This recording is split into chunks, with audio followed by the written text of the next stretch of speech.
Alerte Info, on écoute cette vidéo, c'est hyper important. Écoute, tu me dis ce que je veux savoir, je veux connaître ton avis. Donne-moi ton avis en commentaire. Je ne vais pas parler dedans, parce que si je parle, c'est pas grave. Donc, vas-y, donne-moi ton avis en commentaire. Dis-moi n'importe quoi. Ne soyez pas violent, hein. Soyez posé. Dites-moi ce que vous en pensez. Ici, on pense. Ici, on réfléchit. Alors que Netanyahou continue le génocide à Gaza, intensifie la colonisation en Cisjordanie, bombarde l'Iran et annexe le Sud-Liban, une loi d'extrême droite vient d'être votée à l'Assemblée israélienne pour instaurer la peine de mort pour les Palestiniens. Pendaison obligatoire, absence de recours. Je vous explique pourquoi cette loi est un scandale dans un État qui se proclame unique démocratie du Moyen-Orient.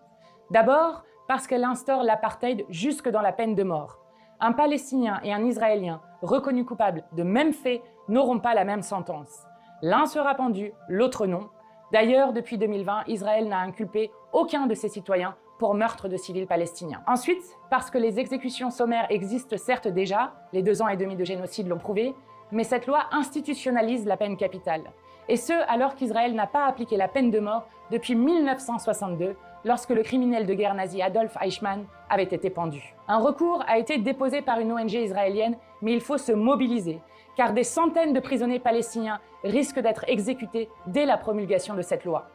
Ce lundi, Ben Gvir fêtait le vote de la loi au champagne, celui qui disait déjà combattre des animaux humains à Gaza, faire de Gaza un abattoir, ou qui annonçait vouloir effacer la bande de Gaza de la surface de la Terre. Alors, signez et faites signer l'initiative citoyenne européenne pour forcer la Commission européenne à suspendre l'accord d'association entre l'Union européenne et Israël et à prendre des sanctions contre Netanyahou. Il faut 1 million de signatures, nous en avons d'ores et déjà plus de 570 000, car comme l'écrit Francesca Albanese dans son dernier rapport, il n'y a aucun espoir que les Palestiniens soient sauvés s'il n'y a pas d'intervention massive pour arrêter Israël. Les amis, l'Iran met en garde que si des prisonniers palestiniens sont exécutés, les prisonniers israéliens et américains détenus en Iran, au Liban et en Irak seront également exécutés. Ça s'appelle la loi du talion. Œil pour œil, dent pour dent.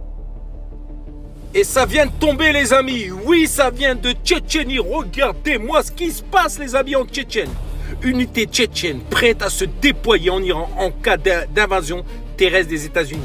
Selon les rapports des unités militaires tchétchènes ont annoncé leur disposition à se déployer en Iran pour soutenir les forces armées iraniennes en cas d'invasion des États-Unis. Voilà ce qui nous dit les hommes tchétchènes. Il faut savoir, les amis, qu'on est rentré dans une guerre de religion. Oui, les amis.